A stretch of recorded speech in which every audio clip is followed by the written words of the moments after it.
Off the mainland of Providenciales is a little key filled with unique little creatures we call the Turks and Caicos rock iguana. What is so precious about this species of animal is that it's the smallest of its kind, distinctive to the TCI, and sadly in a critical state or bordering extinction.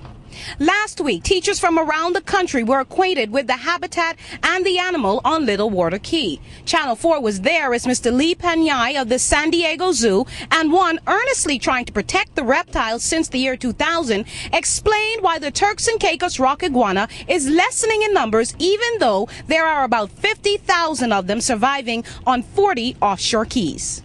These animals can exist with people, but they can't exist with cats and dogs, and that's the biggest thing to understand, is that they're missing from all the major islands. Most of the islands they survive on don't have any people on them left anymore, because people bring cats and dogs with them. But the other thing that people can do is definitely don't bring any cats and dogs to offshore islands. If sometimes you, like me, might ask the question, how in the world are cats or dogs getting onto a tiny island in the middle of the ocean? And Panyai responds that the shallow flats are sometimes shallow enough for the stealthy little critters to migrate and to feed. Sure. Well, what happens, I think, a lot of times is that fishermen used to keep cats around to get rid of rats. And I've seen this happen on other islands. People think, oh, we've got a rat problem here, so they keep a cat around. Well, the cat gets loose on the island, it's on their boat, and they land, gets off of the boat.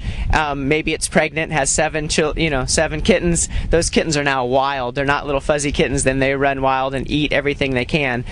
This also happens, I think, that what we'll see is that people who don't want their cats anymore will take their cat, dump it off on an island to say, or a litter of kittens, and say, oh, I don't want to deal with this. They'll dump it off on a close island. Well, those animals are going to be causing problems for years to come. Originally, they started on Pine Key.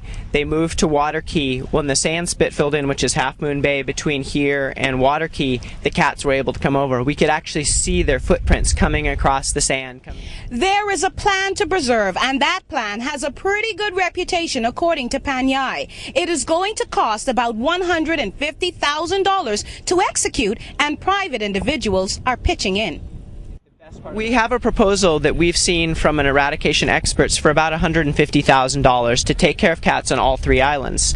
And that's what you would need to do, because at this point it's one island. They're all joined together, and so if you were to take off cats here, they would just come back. If you were to take them off on Pine, you'd have to do it on all three islands, or start separating your islands, because when they're connected like this, like I said, we're all neighbors and we have to work together on it. And we've seen some of that. Private developers have come forward and offered up money to help kickstart this, but not enough to do it all. We have to see the government come together with the private entities and find the money that's needed to do this project. Believe it or not, it was in recent times that all of these islands you see here in red were actually in blue. Blue meaning there is a strong population of the rock iguana.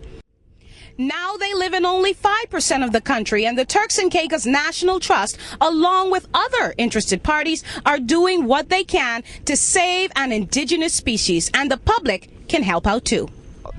As islanders, probably one of the best things that you can do is support legislation for new national parks and to keep national parks that exist. For Channel 4 News, I'm DeAndre Hamilton.